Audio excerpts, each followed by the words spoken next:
Good day. We are the leaders from the 5 major sectors under one strong organization, the United Workers of Professional Federation or WPF. I am John Mark, the President of WPF and the League of Academic Professional Interdisciplinary Society. I am Jenny Rose, President of the Freya Green Food Workers Union. I am Marian Grace, President of the Artificial Intelligence Union or AIU. I am Alexander, President of the Izanabi Union.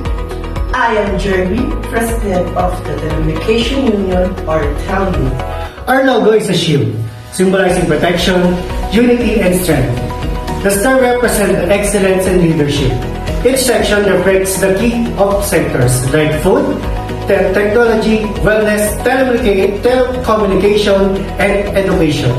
The central W unites all workers, while the rail leads symbolize honor and shared success. Our purpose, mission, and vision. Our mission is to unite workers, protect their rights, and promote fair and dignity workers' condition. Our vision is a future where all workers are respected, empowered, and equally valued. Our purpose is to serve as one strong voice, ensuring fairness, cooperation, and balance between human wellness and innovation. A key function of UWPF is the Collective Bargaining Agreement or CBA, a legally binding contract that protects workers' rights. It defines wage, benefits, job security, and working conditions while promoting fairness and industrial peace. The CBA provides major advantages: a strong worker voice, fair wages and benefits, job security, clear policies, conflict resolution, and legal protection for both workers and employers. There are 5 processes of structures in professional.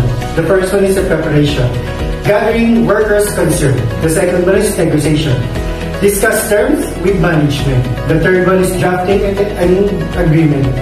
The fifth one is a ratification by member. And the last one is the implementation, and the finale, the monitoring and resolving issues to ensure compliance. The Freya Green Food Workers Union empower foods workers, promoting fair labor, unity, and sustainable future for those who feed our communities. The Artificial Intelligence Union or AIU protects workers in the age of technology, promoting ethical AI, job security, and continuous learning. The Izanabi Union represents wellness workers, ensuring fairness, protections, and dignity for those who cares for others. The Telecommunication Union safeguard our engineers, ensuring their safety as we keep the world connected. The Academic League advances knowledge, innovation, and protects professional shaping for the future of society. Together, we are strong. Together, we lead change. The WPF stands for unity, protection, and progress for every worker. Join us to support the United Workers and Professional Federation. One voice, one strength, and one future.